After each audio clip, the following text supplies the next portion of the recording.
Taas! Magandang hapon po sa ating lahat. Kanina po sabi ni Senator Bato, Taas! kasama po siya sa mga nagbebenta ng suka. Yung iba naman po siguro ay bumibili ng suka. Alam po ninyo ako dahil sa hirap na dinaanan ko sa aking buhay, nangungutang po ako ng suka. Pero kahit po ganun, kahit na tayong lahat ngayon na nandito ay pinaglihilat sa suka, tayo po lahat ay nakakakilala. Alam natin kung bakit napakataas ng pangunahing bilihin sa ating bansa.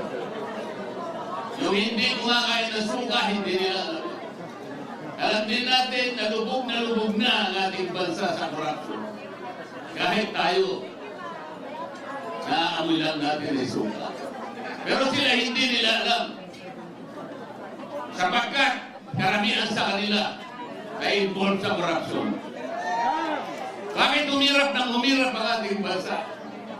30% po ng pera ng kabangbayan na uuwi sa korupsyon. Tingnan po ninyo ang budget nyo ngayon.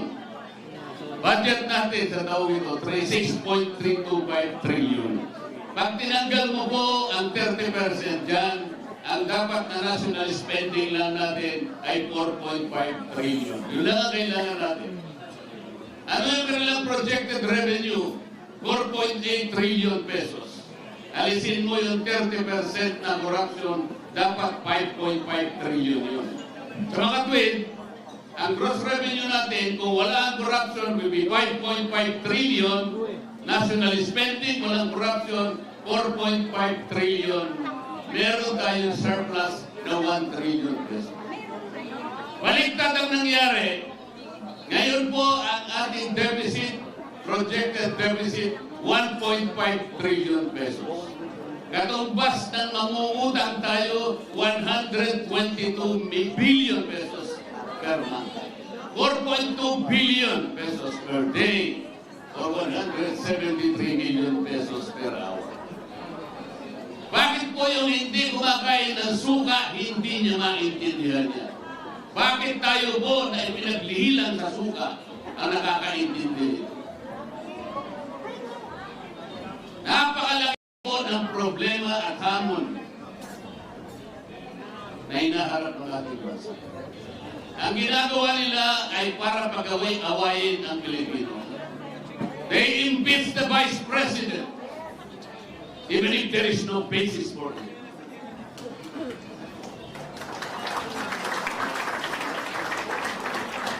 Tama po yung sinabi ng mga kasama ko. Nung pong nasa Cagayan de Oro kami, sinabi ko na, itaga mo ito sa bato, Senador. I-impeach nila ang Vice President. Nangyari na po. So, ang gagawin nila ngayon, even if the impeachment complaint was a handiwork of the 19th Congress, ang gagawin nila pagdating ng 20th Congress, pipilitin nila na doon nila linisin ang ating Vice President. There is a constitutional issue here. Kailangan po ninyo yung abogado na makakarating sa 20th Congress. Kailangan po ninyo yung abogado na lalaban para sa inyo, para sa katuwiran. Sapagkat kung wala po kayong dadalhin na abogado doon na magtatanggol, our country will be going to the dogs.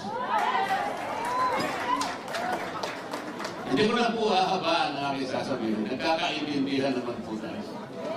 Gusto ko na lang ikwento sa inyo nung inibita po ako ng Filipino Inventor Society. Naparami po pala nilang nagawang invention. Ang Pilipino pala nakagawa ng karaoke, ng yoyo, ng bamboo incubator, ng 3-in-1 chimney, ng isang unsinkable portable boat, ng isang laser acupuncture device. Napakarami po. Pati mga banana ketchup, Pilipino pala na rin.